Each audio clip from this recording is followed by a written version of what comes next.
সম্মানিত মুসল্লিয়ানে কেরাম, আমরা গত সপ্তাহে আল্লাহ তাআলার ক্ষমা সম্পর্কে আলোচনা করতেছিলাম।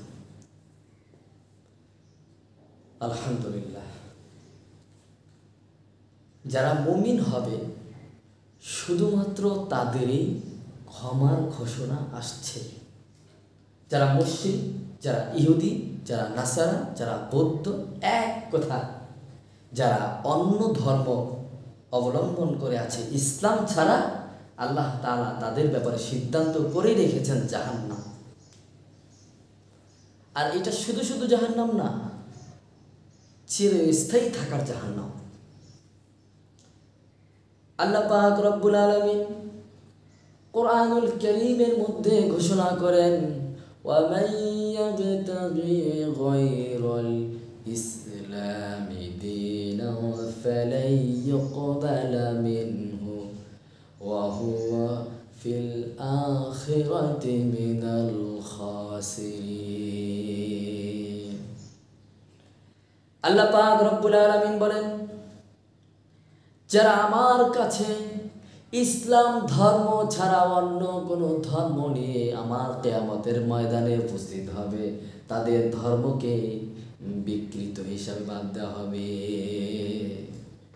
ফালাই ইউকবালা মিন, ফালাই আরবি গ্রামার অনুযায়ী যদি লাম শব্দটা মুজারের শুরুতে এসে যায় তাহলে এর অর্থটা দাঁড়ায় বড় ভয়াবহ, কখনোই গ্রহণ করা হবে না তাদের ধর্মকে। আল্লাহ তাআলা বলেন, ওয়ামান ইয়াবতাগি গায়রাল ইসলামি দীনান ফালাই ইউকবালা মিন, শুধুমাত্র ইসলাম ধর্মকেই গ্রহণ করা হবে, এছাড়া অন্য কোনো ধর্ম গ্রহণ করা হবে না। সুবহানাল্লাহ। আল্লাহ পাক রব্বুল আলামিন বলেন, ইন্নাদ দীনা ইনদাল্লাহিল ইসলাম।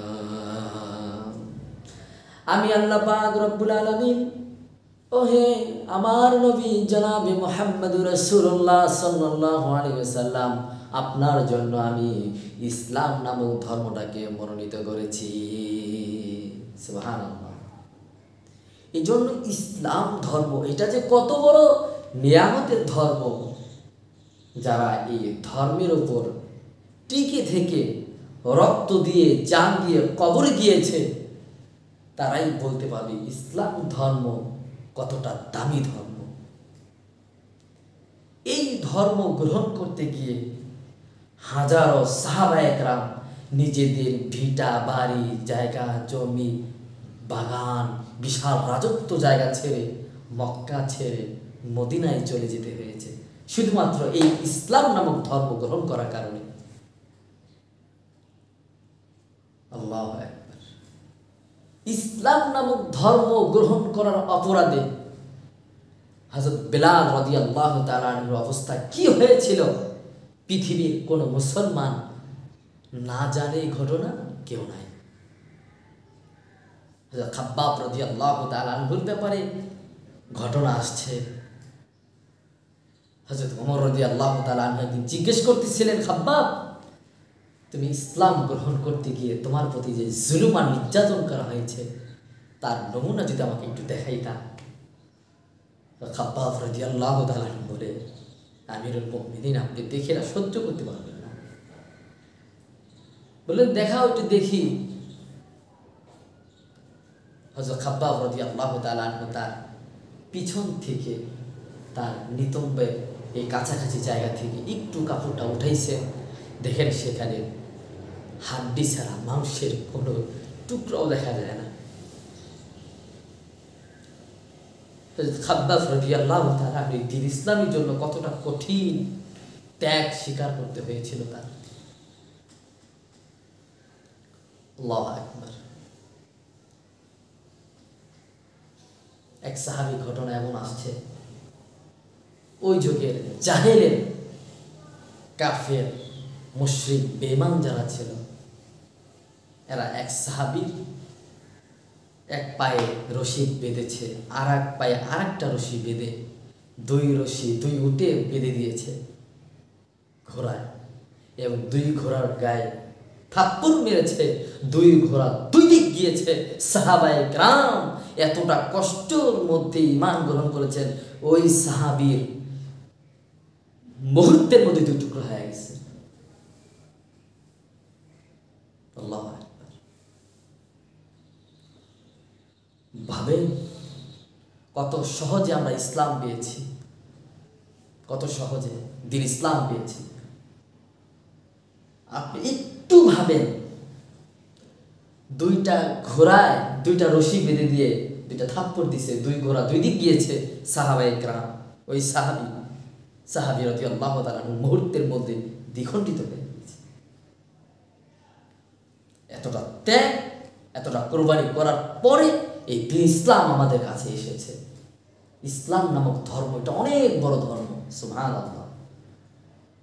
এই জন্য সাহাবায়ে কেরাম তারা রক্তের বিনিময়ে ঈমান গ্রহণ করেছেন, এই জন্য তাদের ঈমানের বড় দাম। আল্লাহু আকবার। শুধুমাত্র লা ইলাহা ইল্লাল্লাহ মুহাম্মাদুর রাসূলুল্লাহ এতটুকু ঘোষণা দেওয়ার অপরাধে সাহাবায়ে কেরামদেরকে ভিটা বাড়ি ছাড়তে হয়েছে। এতটুকু অপরাধ। এক সাহাবীর ঘটনা এমন এসেছে, চাচা ভাতিজা, ওই সাহাবী তিনি ইসলাম গ্রহণ করেছেন গোপনে গোপনে। তো চাচা বুঝতে পেরেছে যে এই সাহাবী অর্থাৎ আমার এই ভাতিজা ইসলাম গ্রহণ করেছে। চাচা বললেন, ভাতিজা আমারটা খাও, আমারটা পড়ো, তুই মুহাম্মাদের দিয়ে ইসলাম গ্রহণ করেছ, এক্ষুনি ঘর থেকে বের হয়ে যাও। আর শোনো, যদি থাকতে মন চায় আমার ধর্মে থাকো, আমার ঘরে থাকো, কোনো বাধা নাই। কিন্তু যদি মুহাম্মাদের ধর্ম গ্রহণ করে আমার ঘরে থাকো, তাহলে আমার ঘরে তোমার স্থান নাই, চলে যাও। আর শুনে রেখো, যাওয়ার আগে আমার দেওয়া পোশাক খুলে যাও। আল্লাহর নবীর ওই সাহাবী চাচার থেকে যখন বিদায় নিবেন, তখন তার গায়ের জামা কাপড় খুলে চাচাকে বুঝাইয়া দিলেন। ওই সাহাবী চোখের পানি নিয়ে মায়ের দরবারে গেলেন। মা আর এক জায়গায় বিবাহিত অবস্থায় ছিলেন, এই সন্তানকে চাচার কাছে রেখে গিয়েছিলেন। যখন এই সন্তান মায়ের কাছে যায়, বলে, মা, দিন ইসলাম গ্রহণ করার অপরাধে আজকে আমার গায়ে জামা নাই, যদি পারো তাহলে আমাকে এক টুকরো লজ্জা স্থান ঢাকার মতন টুকরা একটা কাপড় দাও, যেটা মোড়ায় আমি বিশ্ব নবীর দরবারে যাব। মা দেখেন কোথাও কিছু পাওয়া যায় না, কারণ এটা অন্য স্বামীর ঘর। এই জন্য মা কিছুই দিতে পারে নাই, সামান্য একটা টুকরো দিয়েছেন। যে টুকরোটা সাহাবী তার লজ্জা স্থান কোনো মতে ঢেকে বিশ্ব নবীর দরবারে উপস্থিত হয়েছে। বিশ্বনবী মুহাম্মদ সাল্লাল্লাহু আলাইহি ওয়াসাল্লাম তার এই করুণ অবস্থা দেখে বললেন, ও লোক, তোমার কি অবস্থা হয়েছে বলো দেখি। বলে, আল্লাহর রাসূল, শুধুমাত্র আপনার প্রতি ঈমান আনার কারণে, আল্লাহর প্রতি ঈমান আনার কারণে আজকে আমার চাচা আমার গায়ে পোশাক খুলে ফেলেছে। আমার চাচা আমার থেকে পোশাক খুলে বলেছে, আমার বাড়ি থেকে চলে যাও, আর চলে যাওয়ার আগে আমার দেওয়া পোশাক খুলে যাও। আমি আমার চাচার দরবার ছাড়তে পারি, বাবা মার ধর্ম ছাড়তে পারি, কিন্তু মুহাম্মদুর রাসূলুল্লাহ সাল্লাল্লাহু আলাইহি ওয়াসাল্লামের প্রতি যে ঈমান এনেছি, এই ঈমানকে আমি ছাড়তে পারি না। কতটা কষ্টের বিনিময়ে সাহাবায়ে কেরাম ঈমানের উপর টিকে ছিলেন। আল্লাহু আকবার। এই জন্য বললাম, দিন ইসলাম অনেক বড় এক নিয়ামত। আর দিন ইসলামের অবস্থায় যদি আমার থেকে থাকা হয়, তাহলে আমি মাত্র ক্ষমা পাবো, এছাড়া অন্য কোনো ধর্মের লোক ক্ষমা পাবে না। তাদের ব্যাপারে সিদ্ধান্ত এইটাই, তারা জানে। আল্লাহু আকবার। এই জন্য ক্ষমা পাওয়ার যে শর্তগুলো রয়েছে, সেই শর্ত পূরণ করে যদি কেউ আল্লাহর কাছে খালিস দিলে তওবা করে, তাহলে আল্লাহ রাব্বুল আলামিন তার তওবাকে কবুল করবে।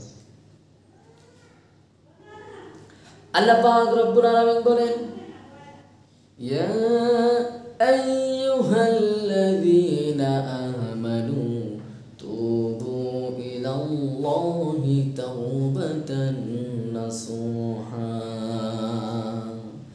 হে বিশ্বাসীগণ, যদি তোমরা খালেস দিলে তওবায়ে নসুহা করতে পারো, তওবার মতন তওবা করতে পারো, তাহলে আমি আল্লাহ পাক রব্বুল আলামিন তোমাকে ক্ষমা করে দিব।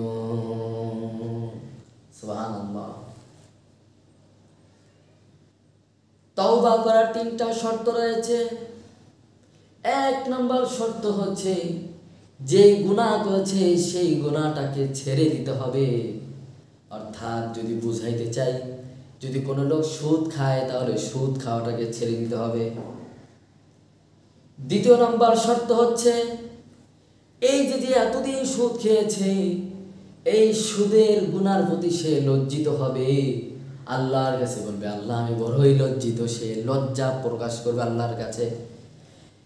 3 নম্বর শর্ত হচ্ছে সে আর এই ধরনের আল্লাহ বিরোধী, শরীয়ত বিরোধী কাজ করবে না।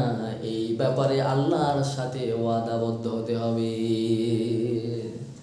1 নম্বর শর্ত হচ্ছে গুনাহকে ছেড়ে দিতে হবে। 2 নম্বর লজ্জিত হতে হবে, লজ্জা প্রকাশ করতে হবে।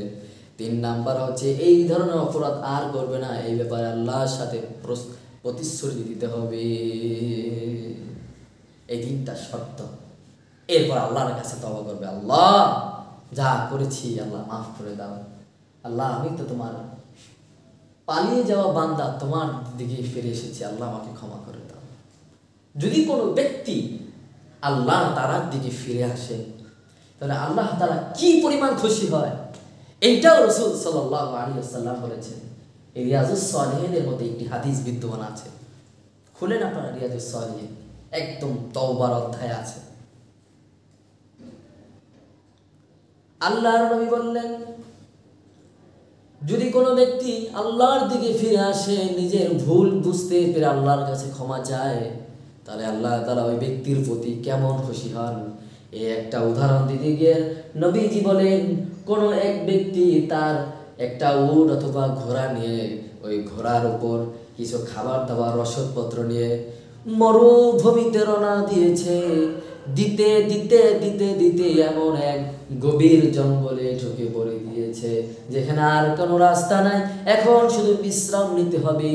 এই বিশ্রাম নিতে গিয়ে এই লোকটা তার উট অথবা ঘোড়া গাছের সাথে বেঁধে কিছুক্ষণের জন্য যখন বিশ্রাম নিতে গেল, যেহেতু তার শরীরটা শ্রান্ত হয়ে আছে, সে যখন ওই গরু অথবা উট অথবা তার যেই বাহনটা ছিল, বাহনটাকে বেঁধে সে যখন ঘুমিয়ে যায়, ঘুম থেকে যখন সে উঠে তখন দেখে তার উটও নাই, তার খাবার দাবার রসদপত্র কিছু নাই। এই অবস্থা দেখে এই লোকটা তার জীবনের ব্যাপারে হতাশ প্রকাশ করলো। আর রব্বুল আলামিন এমন এক গহীন জঙ্গলে ঢুকে পড়েছি, যেখান থেকে বের হওয়ার কোনো স্রোত নাই, ক্ষুধা লেগেছে, হাঁটবো যে এই ব্যাপারে আমার কোনো শক্তি নাই, আমার কোনো ধরনের শক্তি নাই, তাহলে আমি কিভাবে এখান থেকে বের হব? আল্লাহ আমার জান বুঝি আজকেই চলে যাবে, আমি মনে হয় এখনই মৃত্যুর সম্মুখীন হতে যাচ্ছি। রব্বুল আলামিন কি করব? আমার তো উট হারিয়ে গেল, ঘোড়া হারিয়ে গেল। এই কথা বলতে বলতে এই লোকটা ঘুমায় গেল। ঘুম থেকে উঠে দেখে তার হারিয়ে যাওয়া ঘোড়া সে খাবার দাবার রসদপত্র নিয়ে হাজির হওয়ার পর ওই লোকটা খুশিতে এতটা খুশি হয়েছে, খুশিতে এমন শব্দ বলে ফেললো যে শব্দটা শিরক হওয়ার পর্যায়ে। ওই লোকটা খুশিতে বলল, হায় আল্লাহ তুমি আমার গোলাম, আমি তোমার রব।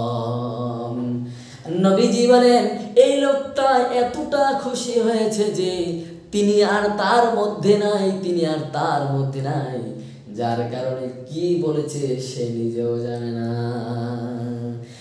এই লোকটা তার হারিয়ে যাওয়া উট অথবা ঘোড়া পাওয়ার পরে যতটা খুশি হয়েছে, তার জীবন ফিরে পেয়ে যাওয়ার কারণে আল্লাহ পাক রব্বুল আলামিন যখন তার কোনো পালিয়ে যাওয়া বান্দা, গুনাহগার বান্দা যখন গুনাহ থেকে ফিরে আসে, আল্লাহ পাক রব্বুল আলামিন ওই হারিয়ে যাওয়া উট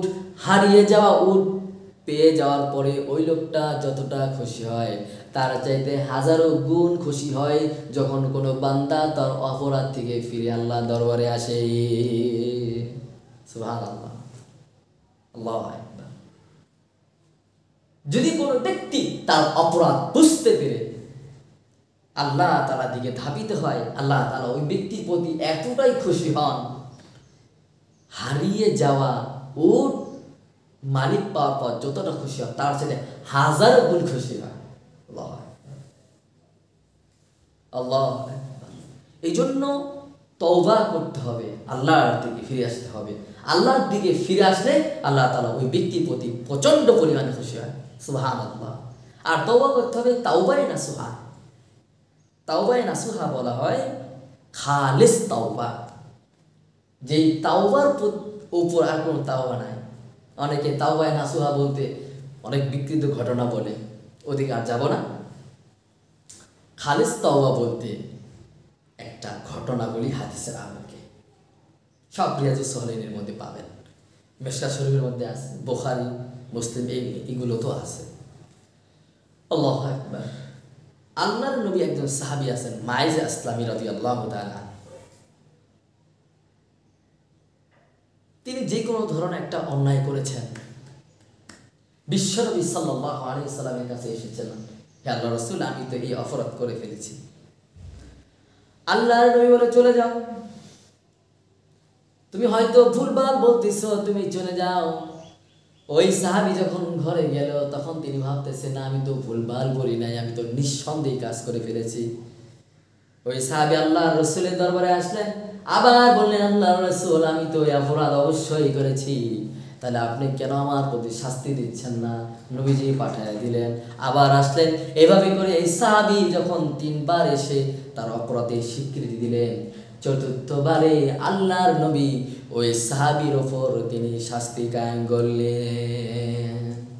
আল্লাহর নবী বললেন, এবার সাহাবীরা, তোমরা তাকে রশি দিয়ে বেঁধে তাকে সুন্দর করে তার মাজা অথবা তার বুক পরিমাণ গর্ত করো এবং গর্ত করে সেখানে তাকে রেখে দাও এবং চতুর্দিকে ঢিল মারতে থাকো যতক্ষণ পর্যন্ত না মারা যায়। এটা হচ্ছে একজন জেনাকারিনীর শাস্তি। যদি কোনো ব্যক্তি এই ধরনের অপরাধ করে তাহলে তার শাস্তি হচ্ছে মৃত্যুদণ্ড। আর এই মৃত্যুটা হবে এইভাবে, যদি প্রকাশ্যভাবে গুলিস্তানের ময়দানে কোনো জেনাকারিনীকে এভাবে শাস্তি দেওয়া হতো, তাহলে আর ধর্ষকদের চিত্র আমাদের পত্রিকায় পড়া লাগতো না। পত্রিকা খুললেই এমন কোনো দিন নাই যেই দিনে ধর্ষকের পাঠ পড়া লাগে না। 8 বছরের শিশু চাচার কাছে নিরাপদ নয়, মেয়ে তার বাবার কাছেও নিরাপদ নয়। এমন এক জামানায় আমরা আসছি। কেন? কোরআনী আইন যখন সমাজে বাস্তবায়িত না হবে তখন নিজের মেয়েও নিজের বাবার কাছে নিরাপদ থাকবেন না। এটাই আল্লাহ তাআলা চূড়ান্ত সিদ্ধান্তমূলক কথা। আল্লাহু আকবার, আল্লাহু আকবার।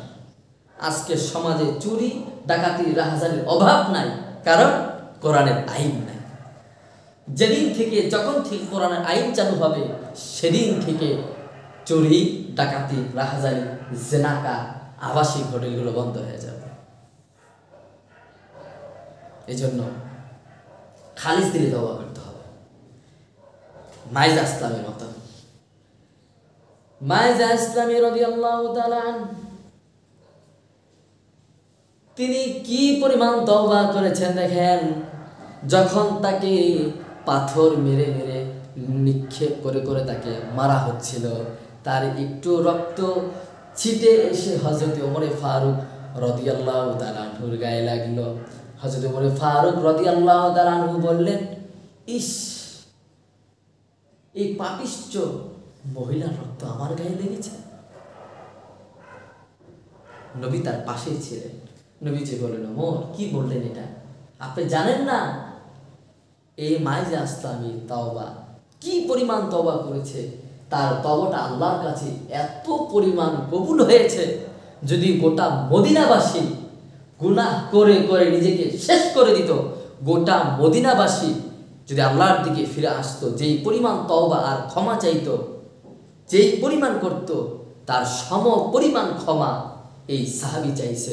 অর্থাৎ গোটা মদিনাবাসীর তওবা সে নিজে একা করেছে। সে যদি গোটা মদিনাবাসীর পক্ষে আল্লাহকে তওবা করতে, এতটুকু তওবাই যথেষ্ট ছিল। আল্লাহ এই জন্য খালেস দিলে তওবা করলে আল্লাহ তাআলা সেই তওবা কবুল করেন।